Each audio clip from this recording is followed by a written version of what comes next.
بسم الله الرحمن الرحيم رب اشرح لي صدري ويسر لي أمري واحلل عقدة من لساني يفقهوا قولي. Okay, Bismillah. My topic is that of belief as a never-ending journey. I don't know why my screen is like half dim on one side.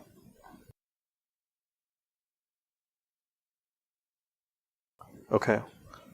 I don't know what's going on with my screen. Sorry. Anyway, so my topic is belief as a never-ending journey, as you can see here.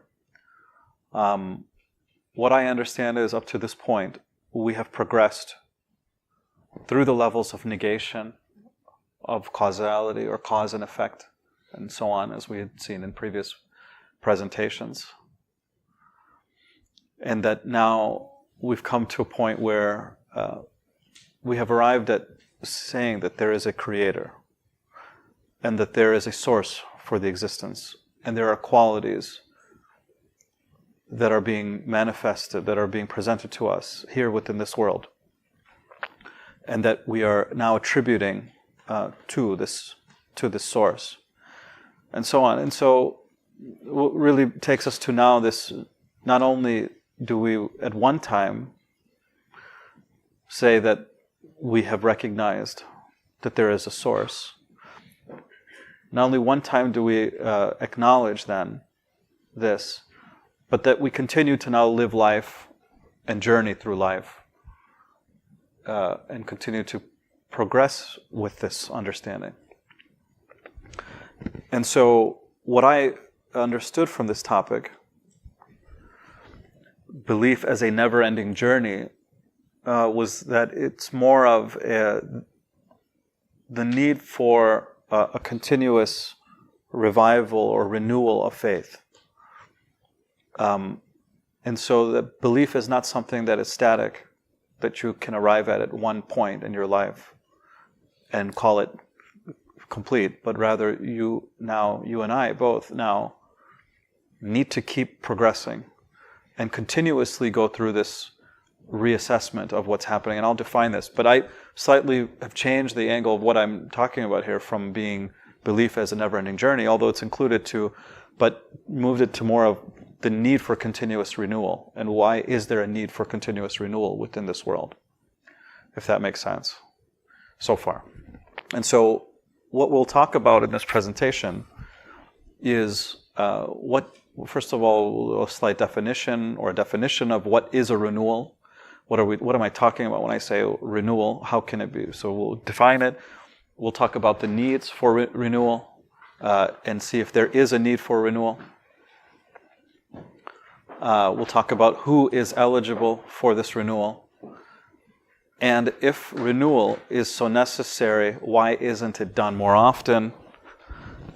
And what are the alternative ideas to the notion of renewal? And then conclusion. And I think, I hope I stay consistent with everyone else's presentations, but I may add some elements here that are not typically discussed, but in so far what we've heard, and that I might enter in what I think are experiences that I've had with talking about faith and renewal and this notion of belief. So you may find that helpful, you may not. You're certainly open to share your feedback and thoughts. But what is continuous renewal? What am I talking about here when I say a continuous renewal? So what is continuous renewal? So when I thought about this, I was thinking about this whole idea of belief as an never-ending journey and this notion of renewal. And so what is it? We talk about renewal.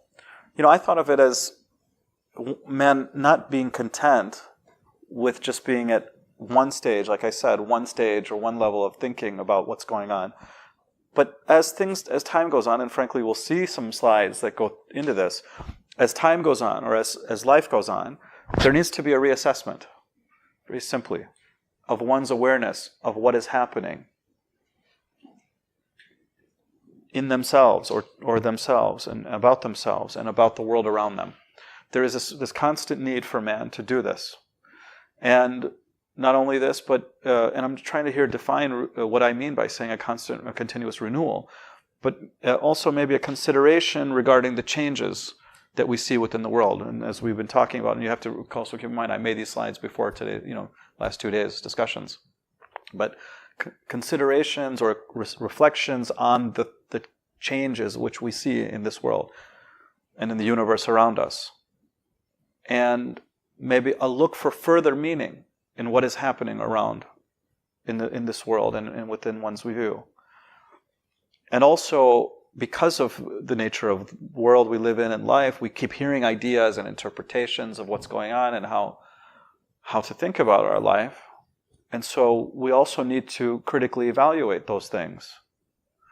And so I think all of these areas here are what I take into account as being part of the never-ending journey of belief, of the things that we have to really reassess continuously. This is not an exhaustive list. I'm sure there are more that can fit into this, but these were just ones that came to my mind. Does this make sense to everybody so far? So it's interesting that this need for constant renewal is really something inside of man, very deeply. The world itself, as we've been hearing from so many presentations, the world itself is beautiful and well ordered, but has these inherently contradictory aspects to them, which put man in this continuously conflicted state. And at the same time, man is busy constantly at life, doing the things of life, but also looking to improve his conditions in all possible ways. In all possible ways, primarily, I should say, really in the next in the next two areas. Really, man feels a sense of responsibility in this world to achieve something and fulfill his human qualities. And this purpose, so what I'm saying on this slide is that it's interesting that man, that we see every day living out their life here, is experiencing all kinds of great things, wonderful things, but at the same time, very challenging circumstances. That's on many levels. But at the same time, there's also, what I notice strongly, is this sense in man to actually achieve something here.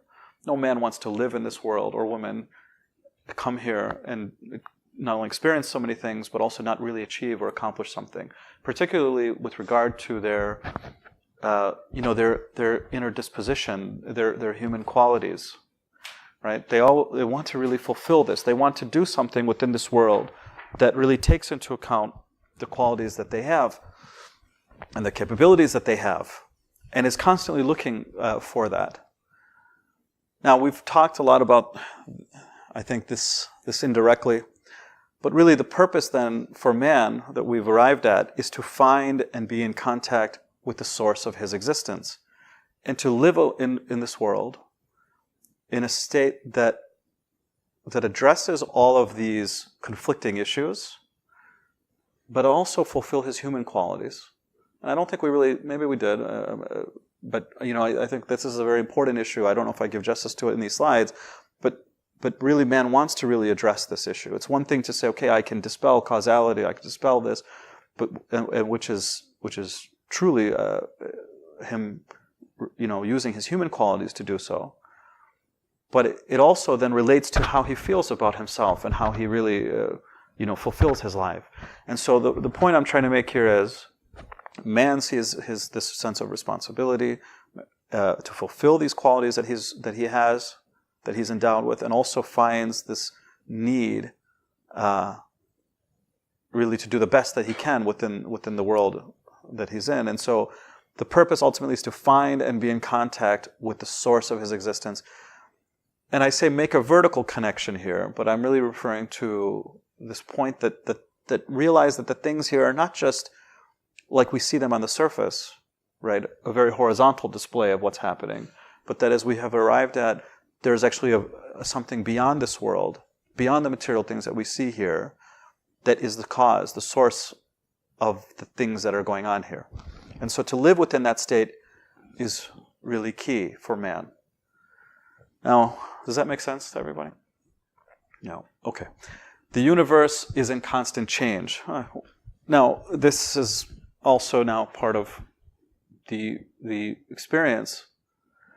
When you look at the world around you, so now look, the one backdrop that you have is that man has these needs, man wants to fulfill himself, herself at the best qualities, and so on, and really do something worthwhile. And now when you look on the other side, which we have been seeing, and I think Brother Yusuf had really talked about this at the last few slides, that the universe itself is constantly in change. And it doesn't matter at what level you look at the world and the universe around you, whether it's at the micro level or at the macro level, you will see significant changes. And when you think about it within time, you see continuous changes. When you think about it really in so many angles, and we have talked about this, where the world itself, the universe itself, is constantly being ordered anew.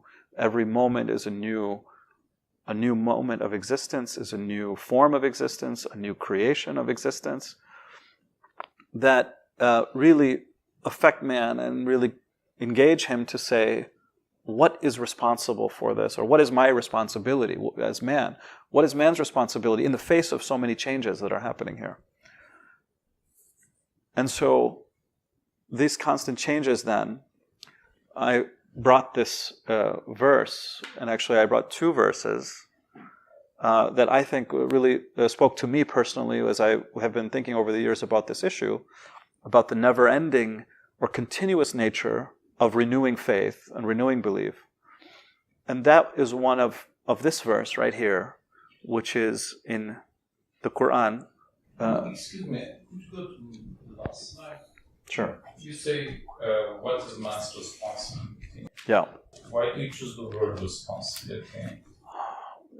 Because what I mean by responsibility is, what is man's response, let's say? What is man to do with such a thing? Well, responsibility, I said in the previous slide, man has these qualities. He can't deny them. He has these abilities to think, to reflect. He has these inner deep feelings and emotions. And, he has this structure which he is in. And also, it's clear that there's something happening. So he has, in a sense, a kind of responsibility. He feels compelled to do something. So I don't mean a responsibility as something external in any way. I mean it as really something compelling him to take action and to really do something about it. Like an urge. Yeah, an urge, yeah.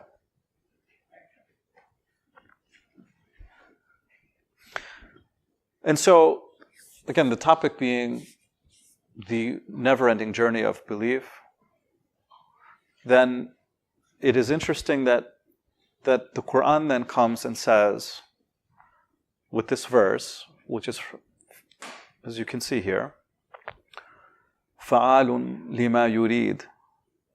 And there's many translations of this verse, but simply I understood it to be doer of what he intends, or continuously doing as he intends, which gives this now an understanding to man that says that he, the source of this world, who we may have arrived at previously through negating all the things that are going on in this world to be attributed to as being the source, but now that source is presenting kind of a new dimension to us, which is that this one who you now are attributing to, the source of the things, is not a one that is static in any way, or is not one time in any way, but is continuous, is continuously acting, continuously creating, and is constant in it. And this then urges man, this continuousness of the change, which man already has been seeing then, and now gets this insight, and says, okay, Quran says, فَعَالٌ لِمَا يُرِيد, continuously acting as he intends, or doing as what he intends. active. As he goes into the universe and sees this now under this new lens and under this new view, then he sees that, yes, that's the case. Everything is always in constant change. Everything is in constant flux. It is never day continuously. Every moment of day is actually changing and continuing to move into the night, and the night then shifts into the day. But what's more is that he now starts to see that the things in this world, as we said earlier also, is that they are, the source of them is absolute, and that these are all kind of issuing or coming out of a command. So he is experiencing more the level of not just a one-time, again, experience, but a continuous activity, a continuous set of views, a continuous set of communication. And so he now is able to now get another level, a further level of continuous and further communication, further understanding. Another verse that I think is also relevant and helped me quite a bit is this verse from Surah Al-Rahman, or from 55:29, where it says, كُلَّ يَوْمٍ هُوَ فِي شَأْنٍ. I didn't put the translation. Oh, I guess I did not. But every day, or it's usually translates every day, he is showing his glory or his power, or even every moment. And so kulla yawmin can also be interpreted as not day, but actually every moment, which again now gives the sense that now there is never a static moment in your life. Whenever you look at the universe, whenever you look at any and look at any particle at every moment, it can be directly attributed to now this source, and that source is never stopping, never static. So there's a continuous capability now to look at the universe and the existence of everything and attribute it to its maker. Which again means that this is not a one-time issue. Okay, so these two verses I thought were really helpful for me. I thought they were very, substantial in terms of teaching this notion of continuousness, the dynamic nature of this world, which seems to match again what man's human qualities are, because man is in this world with these qualities and is, also living and experiencing a dynamic life through that. Also, what we see is that... Excuse me. Sure. Could you go one slide back? Yeah. Here,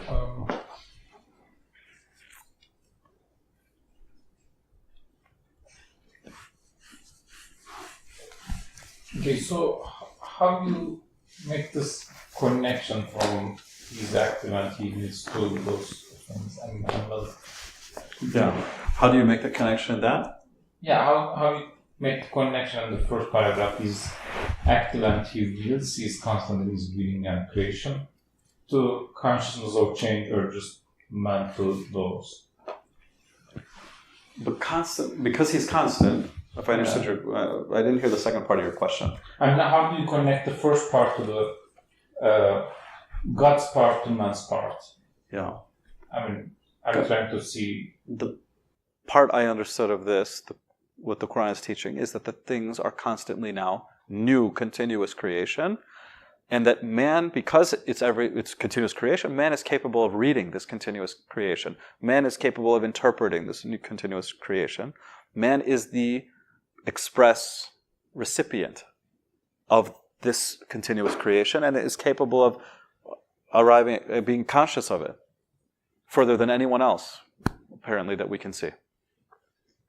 Since we are in this, I feel that this reconfirm his belief is problematic. The phrasing is problematic because, let me go back. if I was, not if, I was hungry yesterday. Yeah. I responded to my hunger by eating yesterday. It was yesterday's event. Because we have to define belief. Belief is, in this context, to my understanding, responding back. Belief is responding what we see and saying that this means to me this. Or the creation out there, my existence here means to me that. Belief is responding. So, go back to the example of food and hunger. I answered the hunger yesterday by eating. Today, I am hungry again because that's my reality. I experienced that. I have to respond today afresh. So what's problematic in this is the Then word his belief reconfirm. cannot be reinformed. Yeah. Belief is, by its own nature, is responded. So, as the hunger repeats, response must be repeated. Not his response, his belief to be reconfirmed. Yeah. Because you are taking the belief for the beginning and taking it continuously with you as a Lord. No, or as something with you. No, every moment is there needs to be responded because human responds back to the creation. What is observed there? That is his belief. How do you respond it? Yeah. So it is not repeating the same thing, but responding anew to a creation which is taking anew. Yeah. Okay. So belief That's a good is point. a process of confirmation. So you can't reconfirm confirmation. Yeah. So how would we say make new? Can you say make it new? Make a new assessment of your belief. Yeah. Respond Yeah. as it is presented to you. Yeah. When you get hungry, eat. Yeah. When you get hungry, eat. Yeah. Yeah. Don't use yesterday's hunger. Yeah. You don't. You can't. It is over. It belongs to yesterday. Right. Today you are hungry and new. So yeah, that's a good point. Okay, so instead of so the language really should be confirm your belief newly. Not your belief. Again, it was yesterday. Oh, I'm sorry. Confirm new. Confirm or respond. To the thing anew as they come into existence anew. Yeah. Okay. So confirm that what's going on within what you experience within the world. Okay, and see the meanings, the communication new within the world that you're experiencing. Okay, I think this verse also. Every day, every moment, there is a new presentation of what's happening within the universe, which then urges man again, based on this, to try or to really establish and respond accordingly. Okay, so these verses are, I think, some of the most key ones. I think we answered your question. I think the other thing that struck me about this when I was thinking about it was the fact that the prayer also is something connected with a new assessment of what's happening, or a new understanding of what's happening every time in the day. And so, for example, at any one of these stages from dawn till late night, the world itself is presented in a new form. It's a different form in the morning. There's certain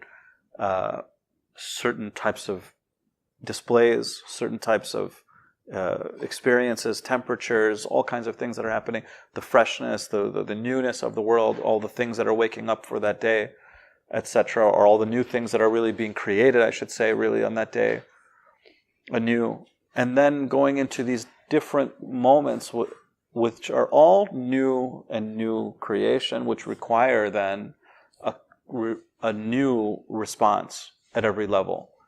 And it's interesting that that's really what the prayers maybe in a major way represent.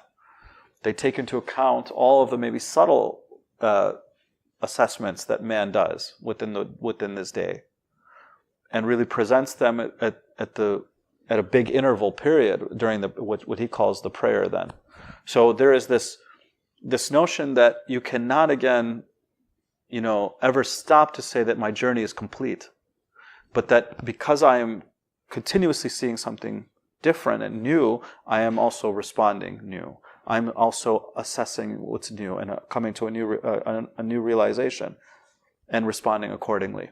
And so, again, this is just another major reason why belief cannot be a static thing. Make sense? Asayed? Yeah. And the concept of change also takes place like a changing mood within me, a different mood. For example, you start a business, you are in a different mode. Next day, maybe you are trying to make it a bigger business. You are in a different, you want something different than yesterday. And maybe a day you just want to save the day and you are in a different mood. So there's always a call within you to address and then kind of look into it and then find a kind of satisfaction, as far as was talking about in his session. Maybe that moment you are almost completely disconnected with the outside world, but you are still in connection with yourself, and then you are aware of your mood is changing. So that also, I think, is a reason for the human being to go and find a solution. So it becomes a reason to renew yourself, your understanding. Yeah, I mean, I think the idea of you being put in a conflicting position within the world forces you to reassess. But again, that reassessment then would be, I mean, ideally speaking, would be leading you to a new confirmation or a new establishing of faith. Yeah, not yeah, and so yeah. I mean, I'm not discounting the fact that you only can look at the universe out there, maybe, but you also have a lot of things that could be happening internally that could drive you to really think again and establish your understanding, establish your belief new. I don't know if that answers, but yeah. So yeah. It's outside the presentation, but what distinction are you making between belief and worship? Belief and what? Sorry. Worship. Worship. Yeah. So really, the worship is the response to what you arrive at through your belief, right? Or what's my understanding is that when you really arrive at some recognition of what's happening, now that's what I understand as belief. When you fully, acknowledge and then make that connection, then you take that then to what its natural next step, which is to respond as comprehensively as you can, and I think that that's worship. And so what you experience, what you now assess, in recognizing what the source of the things are, where they're coming from, how they can be there, leads you to come to and arrive at a certain level of understanding that you then respond back with via worship. Yeah, that's what I understand as connection. But really, the point of this was, look, how every day you and I are expected to well, again, not taking religion as though it's a demand, but rather look at the way the notion of prayer is structured. It is structured in that you experience something, and then you respond. You experience, let's say, the dawn, and then you respond accordingly based upon that dawn world that you have seen, that you have experienced. Whether you be seeing outside what's going on outside, or you be maybe like Brother Said said, something inside. But the point is that really during that interval of time through which new things have been going on within this world, because the world is never static, you then arrive and acknowledge and respond through worship. And likewise, it takes place in the other periods of the day. But so that there is never one static state. And if someone says, well, there's no need for confirming, or excuse me, not confirming, affirming, let's say. Not confirming as in the past, but affirming new. There is no need for that, because I have something I'm resting on. Like was said, that really kind of it doesn't make sense within this context, because here you're continuously praying, right? You're continuously acknowledging or responding or saying something. If you're saying something under those new conditions or under a new time, you have to have a new affirmation to go with it. Otherwise, it wouldn't make sense that you should do that. You could have said, okay, I've already prayed. And that's why I think a lot of people have issues with prayers, where they say, well, I've already prayed, or it's something that can be done one time. Why does it have to be continuous? So, so this is the connection I made. Okay? Any other thoughts, questions? So, man's fulfillment of his human qualities.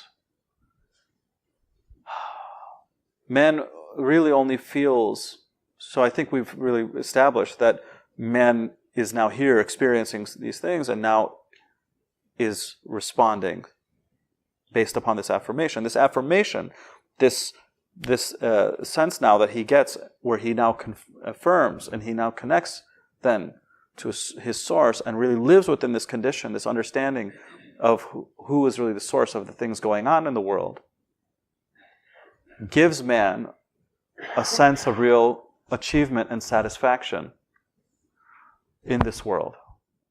And it fulfills these previous issues I had brought up, where man feels this sense of, not feeling content, not feeling like he's really using his qualities, not feeling like he's really doing something within this world that really fulfill him. And so it's really only through this type of a thing, really the affirmation of belief and the responding to it, responding from it, that gives man this very deep sense of satisfaction. And really, I think, also then fulfills those human qualities. Okay? Now, the other point here was about life is given with the purpose of arriving at higher levels of belief, or a further state of belief.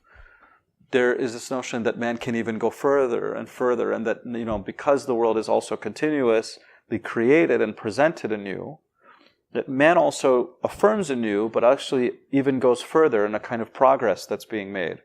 I don't know if this is something that makes sense, but this is something that I had really been thinking about, is that this is a type of progress. When we think about this first point I brought up, saying man doesn't want to live in this world without making progress. And of course, I don't mean material progress. I don't mean other, that kind of a progress, but I'm talking here about regarding his human qualities. Here, this type of thing or this area is the only area where man feels really a sense of achievement, a total sense of achievement within his life, because he is not, of course, dealing with things that are transient here.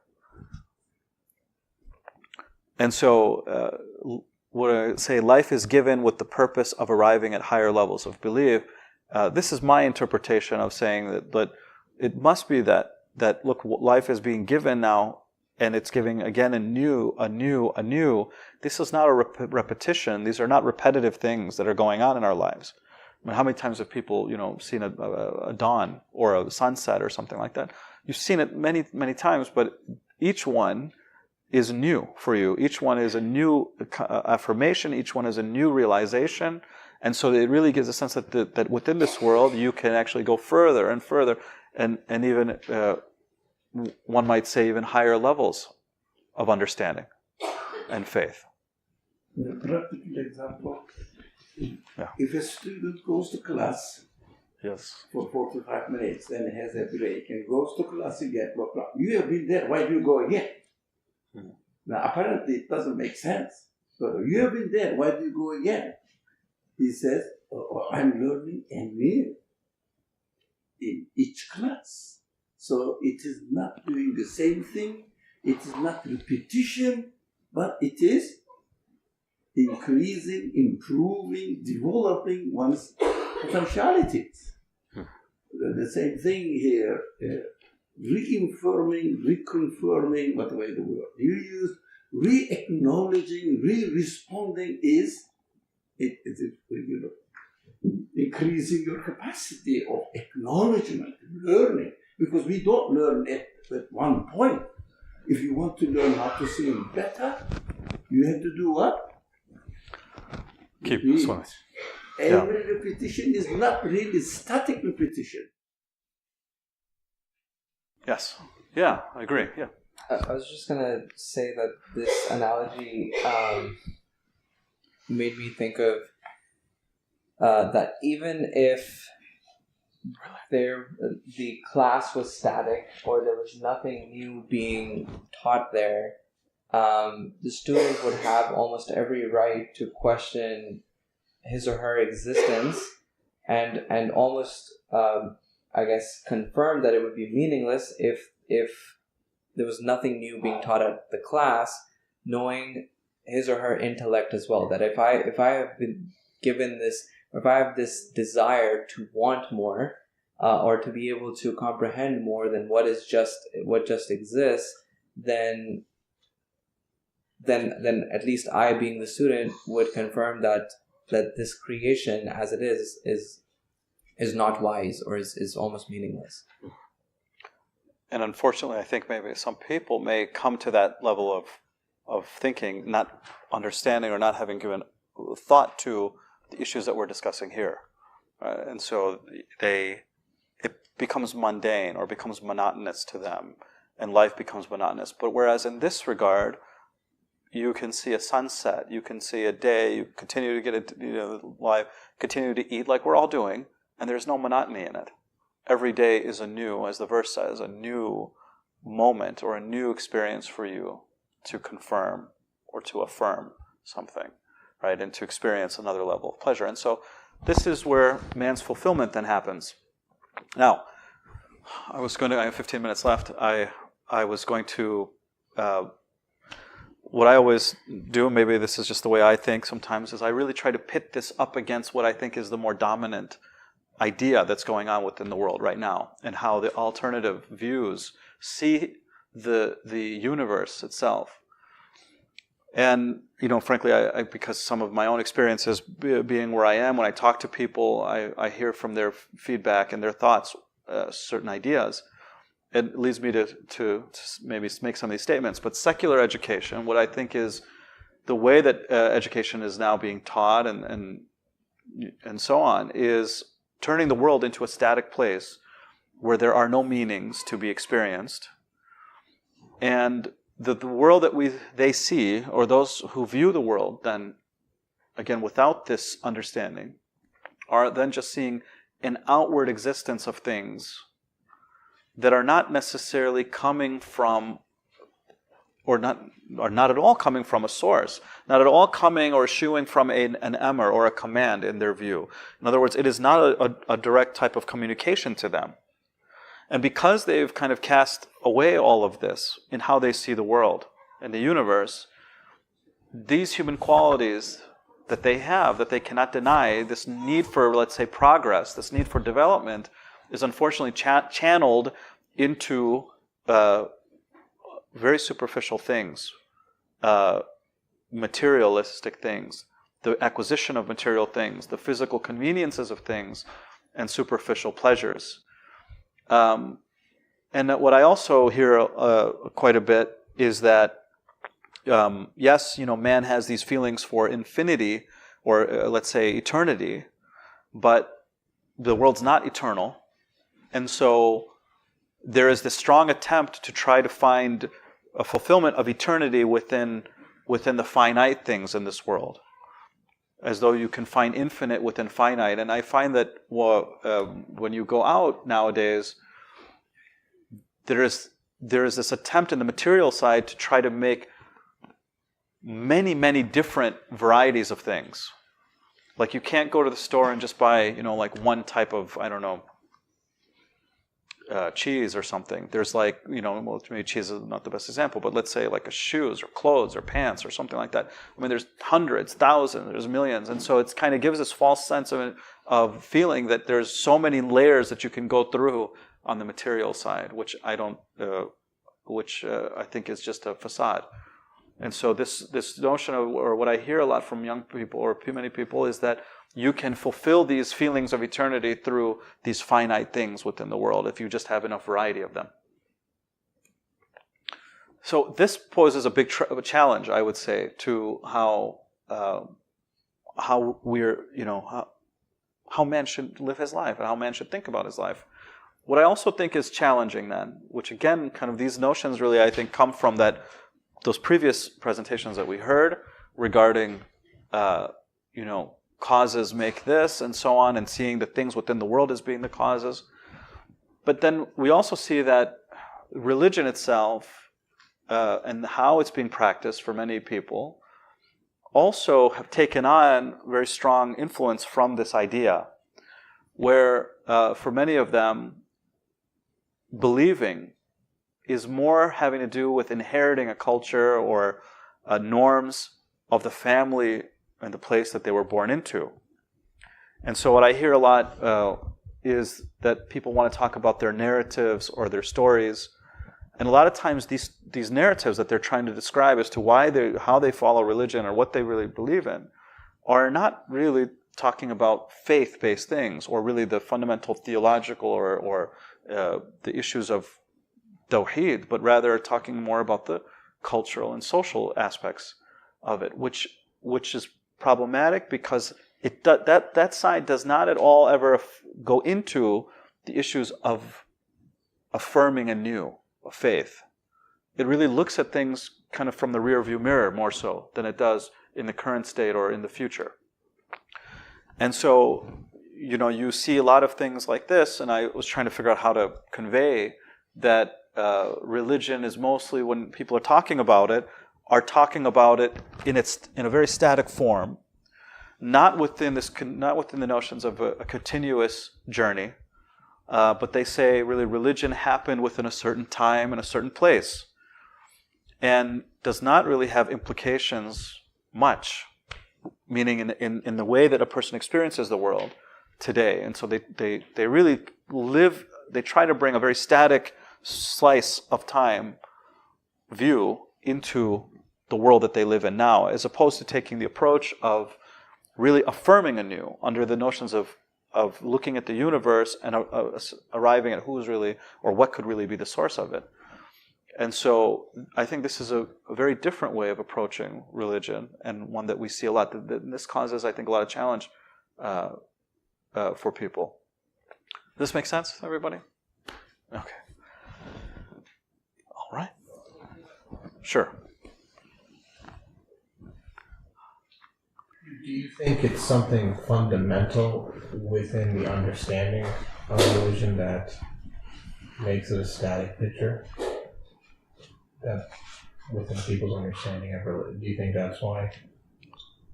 Do I think it is something fundamental within the notion of religion that? Yeah, I think it is. I think it's fundamentally their approach. I think it's the methodology in which they start their understanding about religion, which is, I'd say, at the heart of how they arrive at what they do. So, because my issue with the word, with religion itself is that I mean, to me, it's more of like a Western notion that it's something, it's external to yourself that you can apply upon you. So it almost leaves it to be that it's you take it from some historical background and then you apply it to modernity. Whereas, the Quranic methodology doesn't use the word religion. It almost, I mean, it really kind of presents a worldview or an interpretation of reality, which is atemporal in a sense.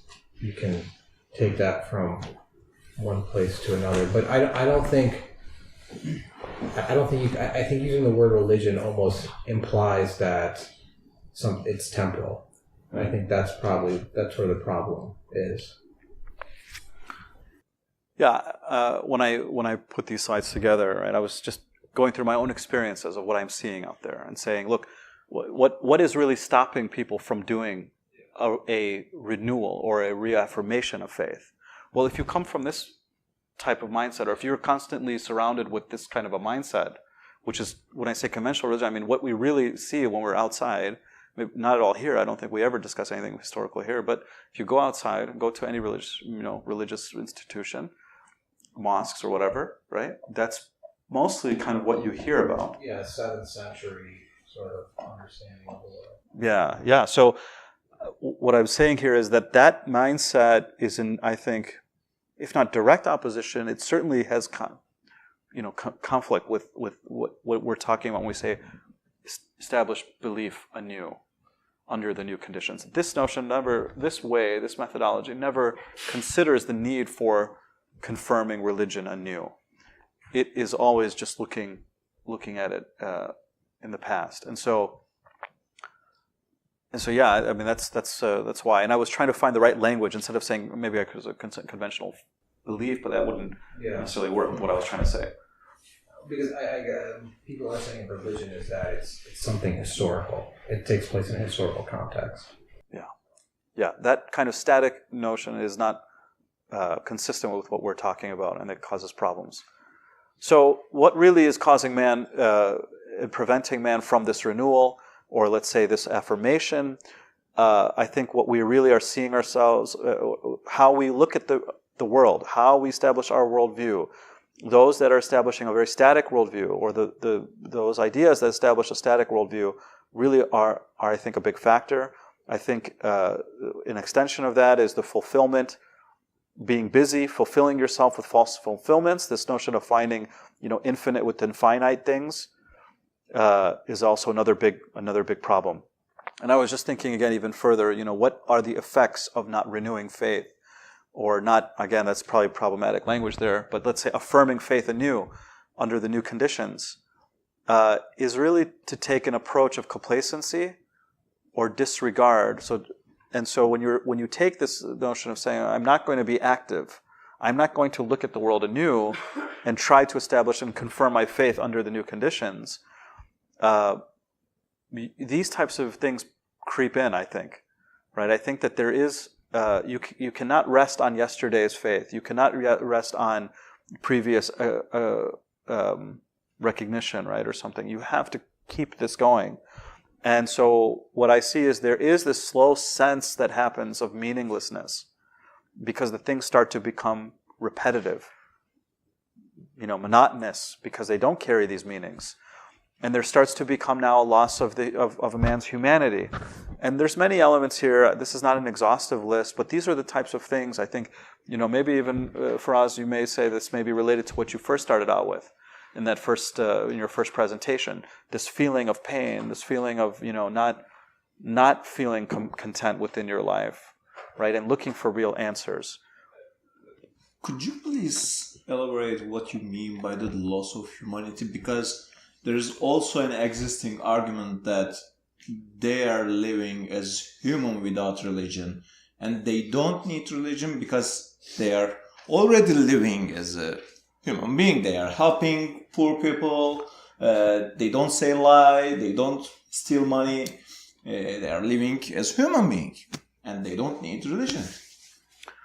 Yeah.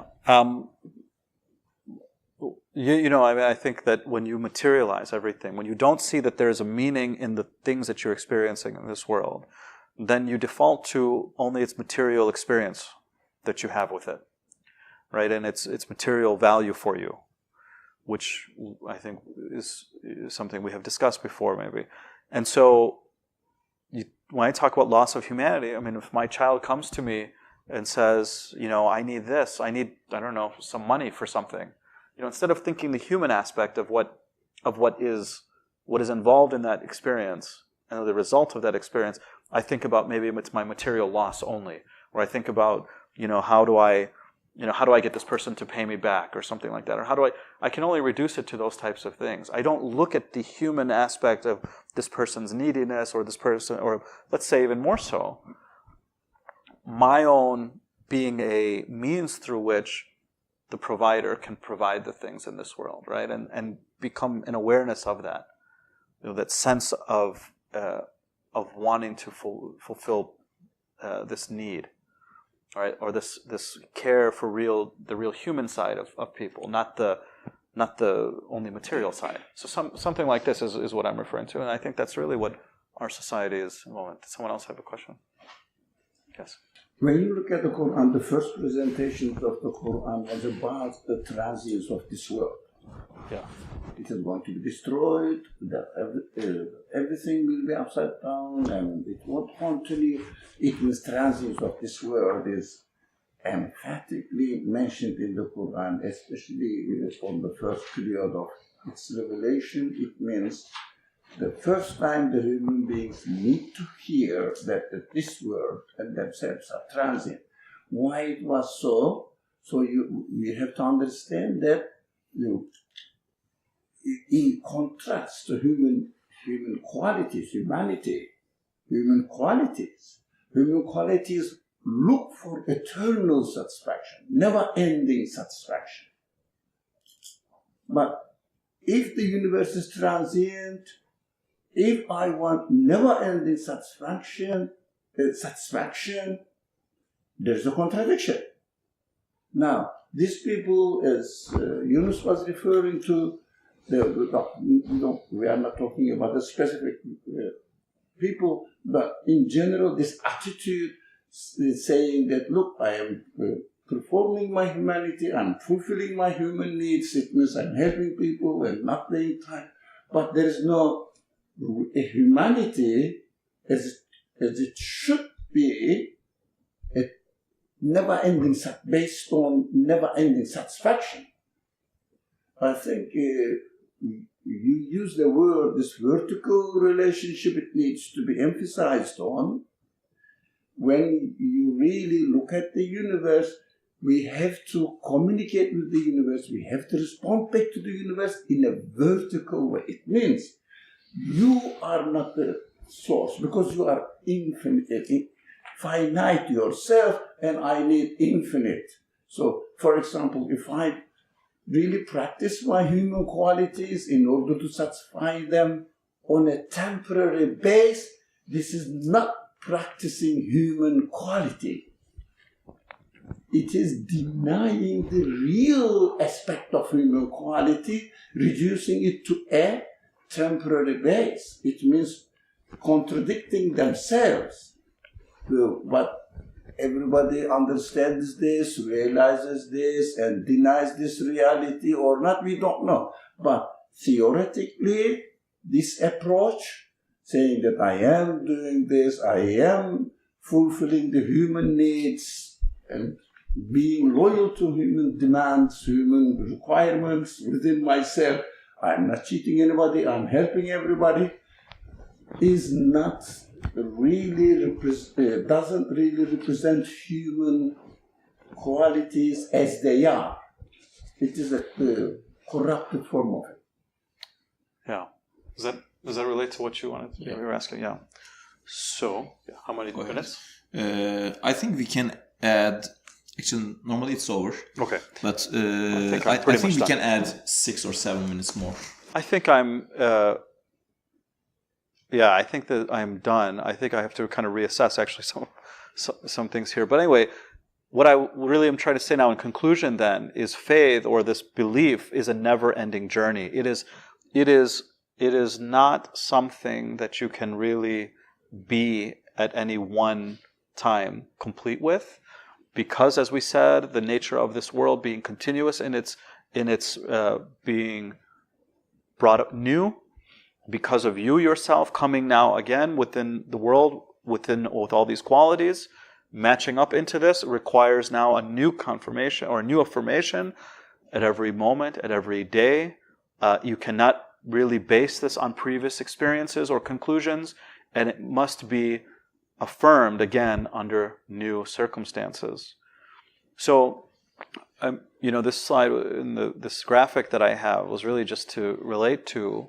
It's very interesting how each one of us will go through these stages. I think that these stages, though, outside of the physical things that are happening, which are really insignificant, it's really, to me, much more about however many years you and I live, however many days, however many moments we have in this world, are really more so about how much can you really develop yourself regarding your own beliefs within this world. How much can you really confirm and affirm new at every stage of your life?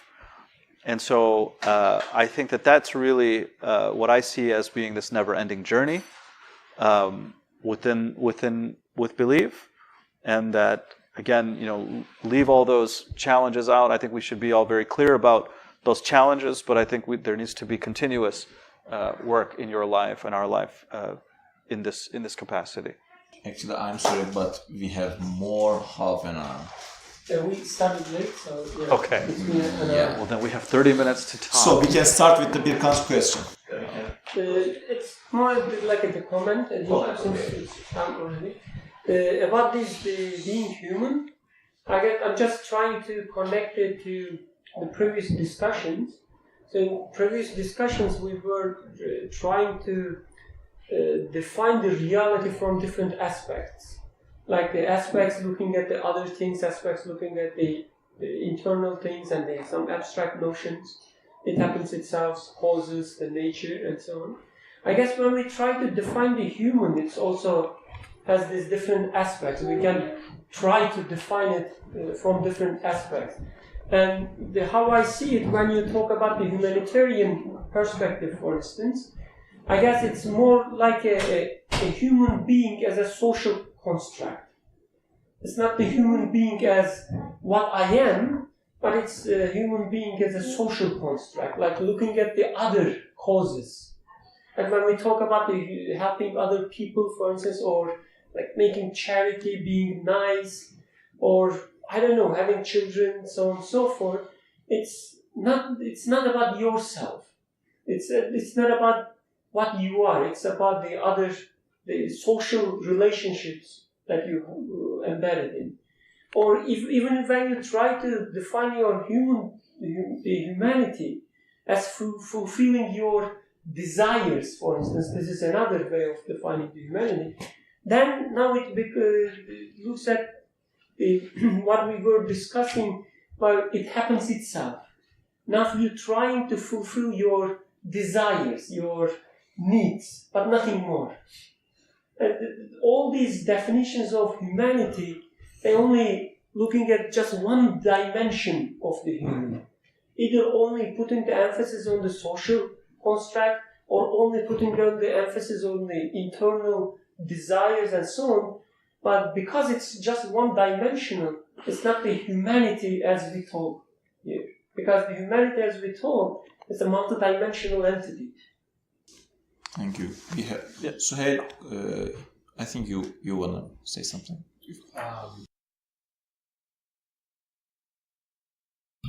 It's not possible to not make a reaffirmation every moment, because you can't, like what was said before, every moment is different. So to use as your base something previous, that's baseless, because that doesn't exist anymore. So I think, and I struggle with this too, is that it's inevitable to end up with an egocentric worldview if you don't affirm, because what else are you left with? You can't be neutral in the situation when you're presented a moment. It's inevitable to respond to the moment. You can't have no response. It's not possible. So it's either egoistic in nature in that you think, and what I mean by egocentric, that particles or things or anything look to themselves, for their own sake. They look to themselves as the cause of their own existence, their own well-being, their own qualities. You either have that, or you have to ascribe it to a source of existence, not of its nature. You can't. It's not possible to say, I'm not going to make a decision, because that in and of itself is a decision. So it's inevitable that you have to affirm belief in every moment. I guess I want to just raise the question of this idea of culture. I think we should be realistic and honest to ourselves. At least I want to suggest that we are always generating a culture, and we're always exist as cultural beings. Even when we, for example, say the dominant culture or Islamic culture, whatever culture, that is not culture and something else. But an annual retreat in Zafar's house is a cultural event. It's a culture of Holocaust, for example. It's a culture. So it's difficult to, I think, unrealistic, and sometimes one could therefore become quite self-satisfied by being supra-cultural. Like, I don't have a culture. I am above culture. Beneath me are these cultural beings who can't rise above their culture, and I have risen above culture. And I don't think there is such a thing. But what can happen is I can consciously, deliberately separate truth, value from culture. I can say that I'm not going to make the assumption that a certain cultural way of being in the world is more truthful than some other. Just so I'm going to not attach truth value to a culture. But it is inevitable that as human beings we exist. Whatever you do, I can call it culture. When you go against something like countercultural culture.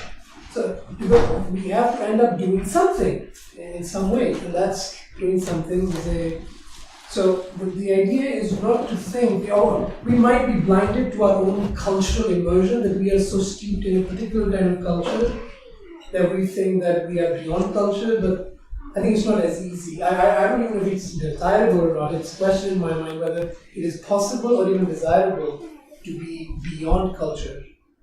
And what kind of life that would look like. What is a form of life that is beyond all culture? I don't know. But what I can know is that there are many cultural forms. And what my concern ought to be is that in any given cultural form, what is the truth? I should be looking for truth in whatever cultural form I exist in or I choose to exist in.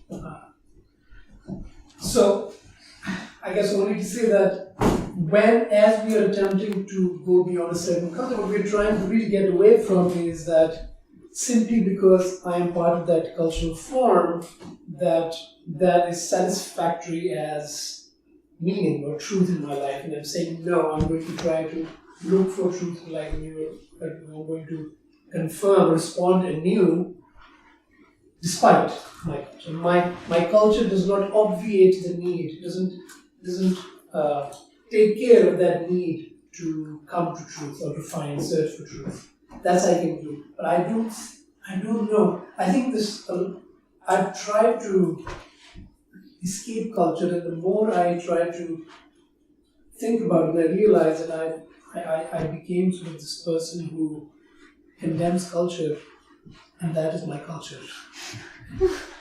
I'm sort of this culture of critique, and the culture is so. And it's very, very. It's much harder to get over our cultural habits and biases than we think. We declare victory very quickly. We declare, oh, I'm beyond culture now. But the next minute we'll be doing something cultural. Anyway. Very good. There are lots of hands before you. Yeah. This is a good challenge, and I think there are some other challenges. We are starting with Osman, then continue with Yusuf, then your turn, Mohammed. Mine is just maybe in the form of a question. Like, I'm not sure if challenging the culture or just asking the question whether your culture, whatever the background you may be coming from, should be the reference point, the only reference point your worldview. I mean, I thought what I was presenting, if I understood what's being said, was referring to the alternative views. I was just trying to say that the methodology is really what's important. Is your methodology that of affirming anew, or is your methodology that of saying what took place historically before is sufficient for me? And I think the issue is really more so on that than it is about a criticism of culture. But I don't know. But I guess this boils down to our definition of culture, because if you take culture as a established way of acting or living, whatever, this is one thing. But the way that I understood from generally how it is being done, or how Brother Adam is approaching it. So if you are, for example, attacking imitation of a style, and somebody put forth some sort of a style, culture, style culture, but I'm following it blindly just because I want to for some reason. So if you are attacking this, I guess more than attacking culture, we are not attacking the imitation of a style. I mean, I'm using style and culture exchangeably in here. Because the way that I understand from Faraz, so like you are then going to start a new culture, new style of life.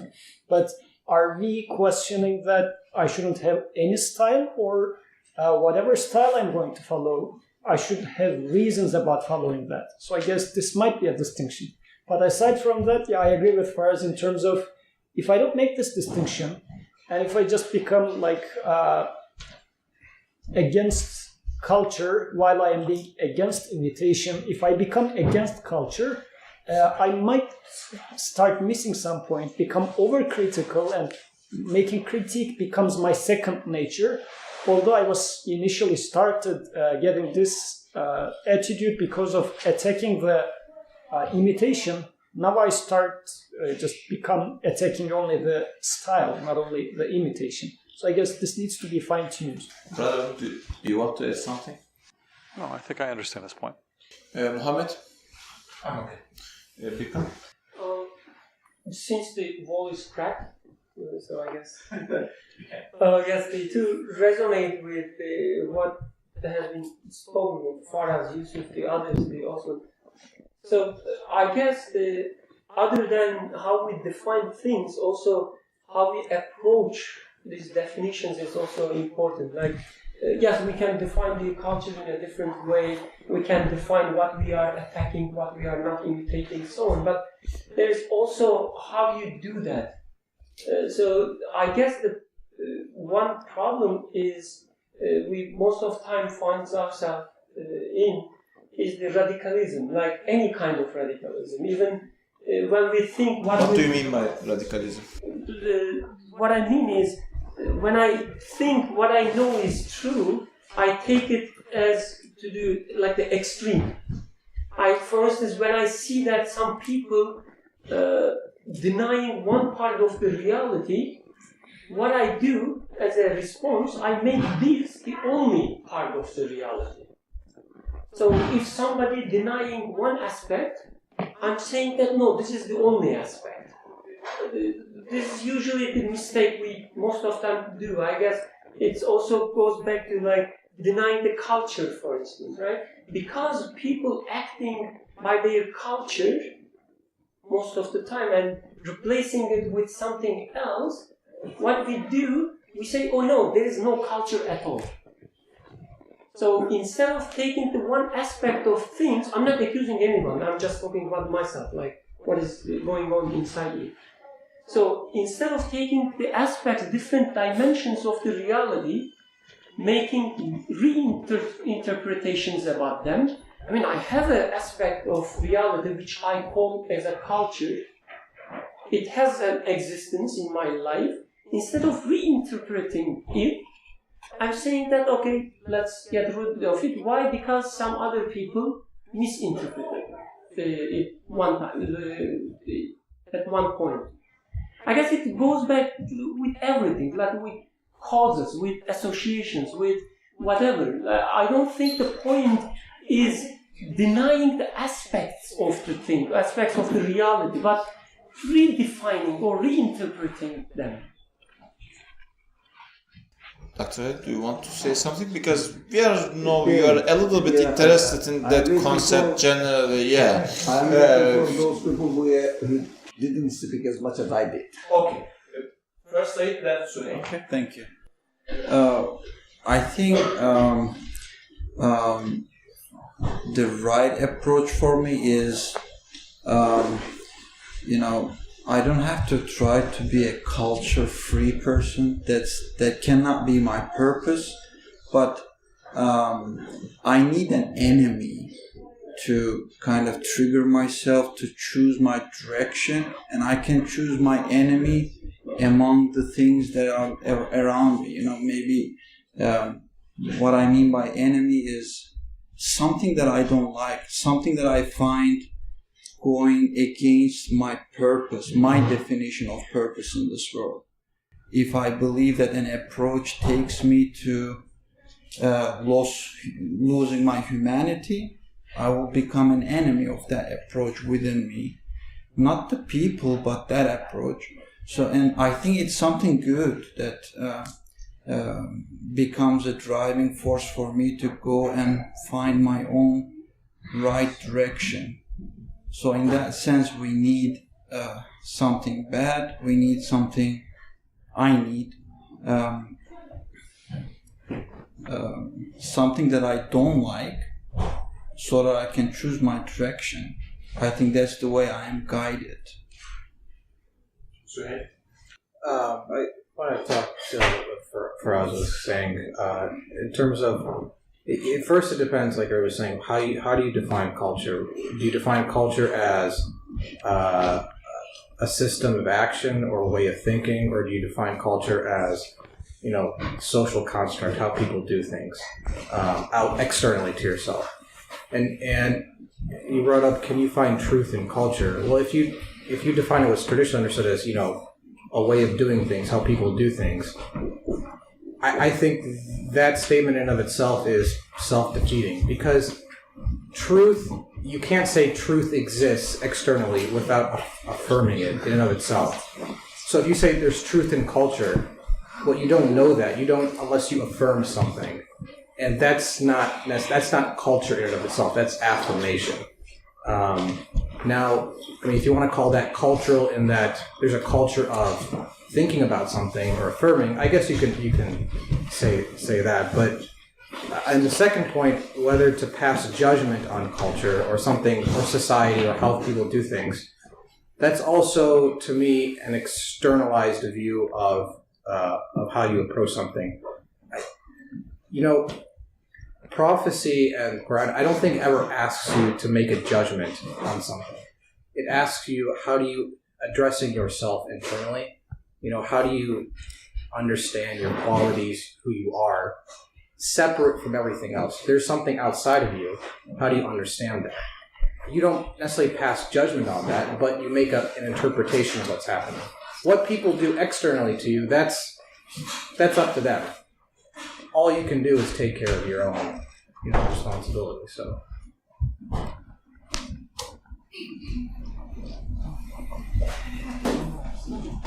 It's your turn. After the silence, of course, I realize that I am born into a family. I am born into a certain cultural environment. There's no doubt about it. The problem is to problematize is how do we define one's belief, so that the religious life, it is as it is understood in the social context, in my own personal life, that is religious life, it depends or based on my personal conviction. So belief has to be personal. There cannot be common belief. Every person has to confirm. The problem, I think, Adam was trying to overcome. You cannot say that I was born into a certain, let's say, Jewish culture, community where they claim that to be Jew, so I am just following my culture. What I found there, without at all, everybody emphasized here that without confirming its truthfulness personally, that is wrong. That is what, if you like, denied here in this session. Blindly following the society or the certain culture without personalizing it. You wanted to also, Suhail also wanted to express this. So I think I want to make it into some sort of sloganic sentence. Belief is personal, following the cultural values as far as belief system is concerned, without confirming it, is not valid. That's what religion cannot be cultural means. Is it clear? The principles are here. First, I will repeat, I think these are important. I understood from what is said so far. Belief is personal. The reality that cultural environment, social environment cannot be denied at all, but within this cultural environment, the values must be decided, confirmed, or rejected by personal initiation or personal action. This is right, this is wrong. There is wrong. This value is right, this value is wrong. Belief cannot be social. Say that I was born into a Jewish family, so I am following my cultural heritage, I am a Jew. Why? Because I was born into a Jewish family. That is the attitude rejected here. Your explanation raises some questions from this area. I saw some hands. Do you want to add something for us? So I'm just thinking out loud, really. I don't have a big idea. I'm just wondering, because it is our concern, and again, this is nothing against, but Adam's concern is, here is a community, and here is a people, and this is sort of a matter of some concern to us, what is happening to this community and the attitudes that they cultivate. The conventional religious communities, anywhere. Yeah, I'm saying that is the alternative view that we typically see, and that can creep in, and that we have to, and that is not the same parallel line that we're talking about. And so because I was thinking about where the challenge is coming, or what is preventing this. I mean, it seems so clear what we've been discussing in all these sessions. Nobody seems to have any real, strong refutations again. I mean, it seems quite logical, quite sensible, etc. But then where is the problem coming from then? Why aren't the people really strong in faith? Why aren't the people really that convinced? Right. So I guess my thing is that I think when Rojali says belief is personal, that is to me, and he may not agree, but that is a foundation for a new culture that doesn't go along with religion as we know it, and it doesn't go along with it. And we should just be honest about how incompatible that is. And that approach will generate a new culture. It will generate a different culture where belief will be personal, where we hold each other accountable for or expect ourselves to be having a personal conviction about not just one idea, all ideas. So everything is up for grabs, right? Because we're saying we're going to confirm truth. So there is no sort of off limits. Even God is in the mix. Existence of God is in the mix. Prophets are in the mix. Everything is there, and it will all pursue conviction. So that's a different culture, and I'm just wondering, or actually I'm pretty sure that for myself, that culture of belief is personal, and what comes out of it is just not compatible with religion as culture. That it cannot be religion as we know it. It will not be religion. Anyone from that community in this room will say what we're doing is not religion. Correct. And we should not be surprised about it. Yeah. And we can't make them say to make their religion this way. It won't work. Because it's a very fundamental level. It's that principle that you just said, belief is personal. It's completely rejected as a principle in religion. There's no religious person that I know, that religious person, quote unquote, that accepts that. Oh, okay. Oh, yes, I want to say something. Yeah. Go ahead. If you just raise your hand. Okay. Okay. One thing, not as an objection, I think because this is a really important topic, just put a new color. So when we say that belief is personal, it's just reminding me that from the beginning, we're trying to say that the human being cannot be isolated. Right? From the beginning, in all sessions, this is one of the biggest arguments. A human baby, for instance, cannot be isolated from the environment. So if everything about the human is that way, that we cannot isolate it from the environment, why do we think that something, whatever it is, it can be belief or it can be anything, why we think that something about us can be isolated and perfectly isolated? I don't know. I mean, to me, it's, again, this is not an objection. I'm sure this is not the contrast of what, for instance, Brother Ali was saying. Again, just another color. I think what I call as a belief, or what I have as a belief, or what I'm trying to reach, the goal that I'm taking as a belief, somehow it has one aspect which looks to Yusuf as well. Otherwise, I wouldn't care about who's sitting next to me. Can you elaborate a little?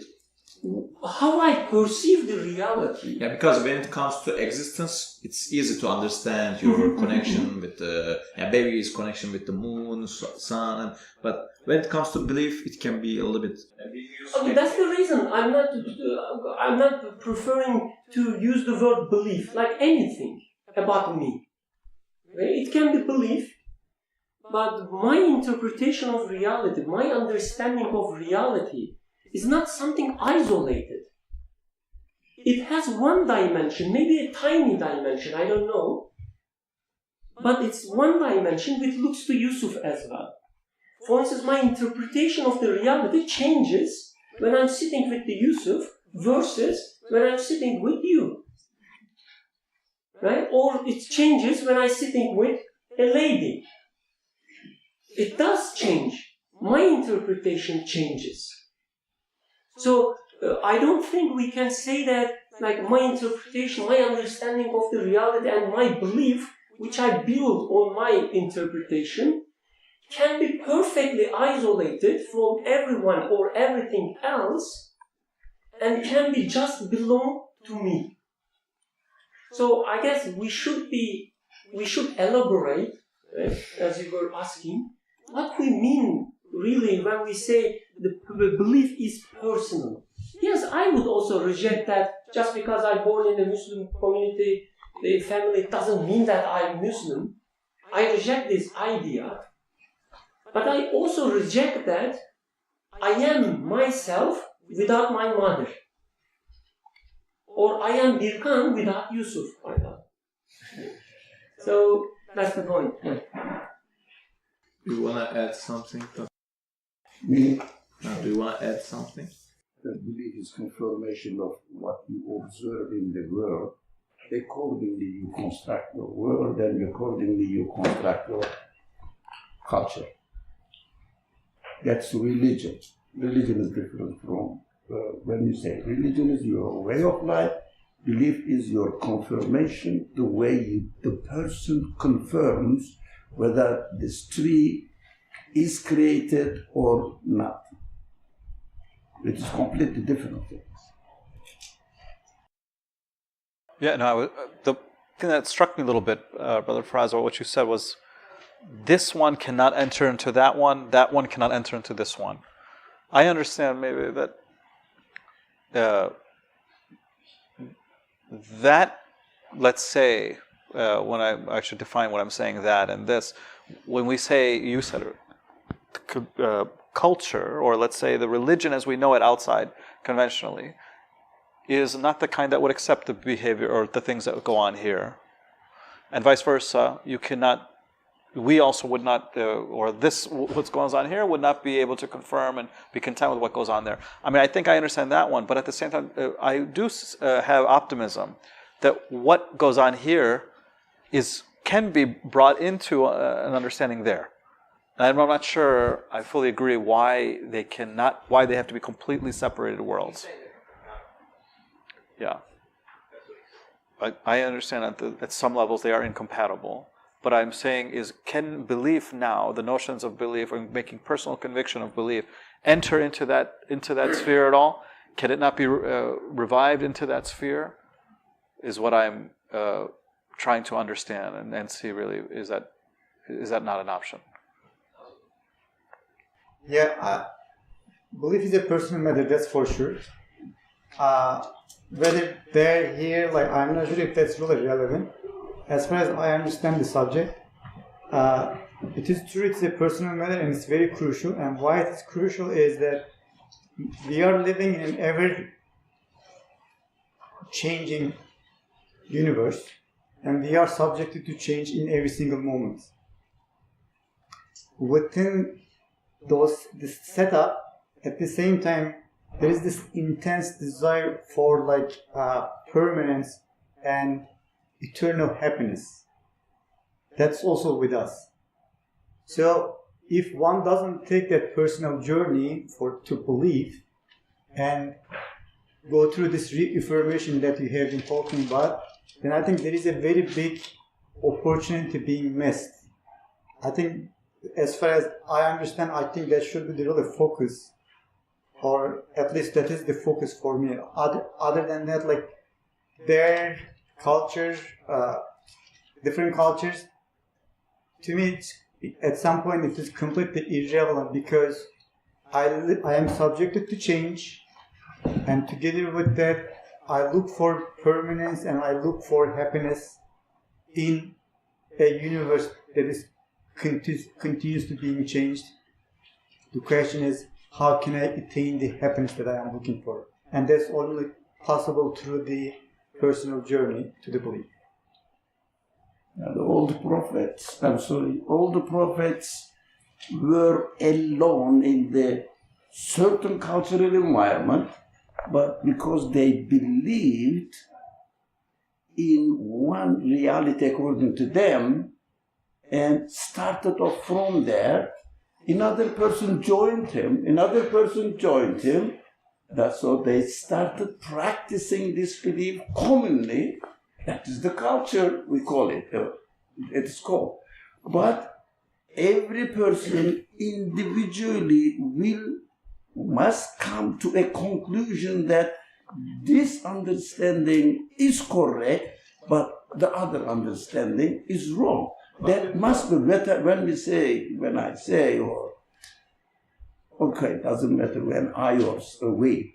When I say belief is personal, you have to be convinced yourself with your own interpretation of existence. Personally, that is just what do I confirm. Live together, definitely we are in a society. Muhammad was, alayhi salatu wasalam, was in a society. He never denied the society. But he said, this point is missing in this society. I should re-establish it. It was his own personal belief. But it became a very widely practiced community culture. What do you think about the idea that this approach which you mentioned is also considered as an invitation of establishing new culture? There was an argument like that. Imitation? No, I may find that there are people here, for example, practical example. I look at the universe, come to a conclusion, this is created, there must be a creator, that's my conclusion. I found that these people are sharing this conclusion, that's our culture, and I start living within this community and interacting as Birkam was emphasizing on. I cannot isolate myself, say that belief is personal, I have nothing to do with Suhail sitting next to me. Who said that? It is impossible to say this. So, but without personally confirming and saying, yes, this is my conclusion that the universe is created, I agree with this idea, I cannot join the community and live in a culture. No, I think this is only to just think about. I don't am not accusing anyone, but I'm just thinking that we have to somehow think about the fluidity and dynamism. The dynamism we talk about of change and constant renewal. And we have to a way of thinking about that dynamism with this notion of continuity and community and familiarity. That is also another aspect of how, coming together, practicing together, doing things together.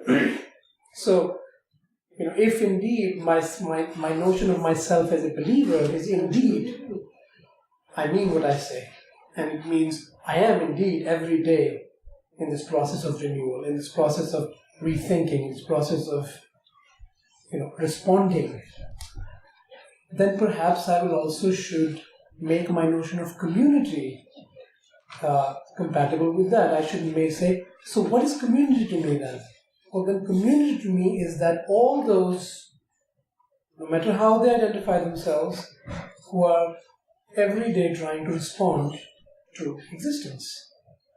So it changes when and where I will feel part of a community and when I will feel I don't have a community.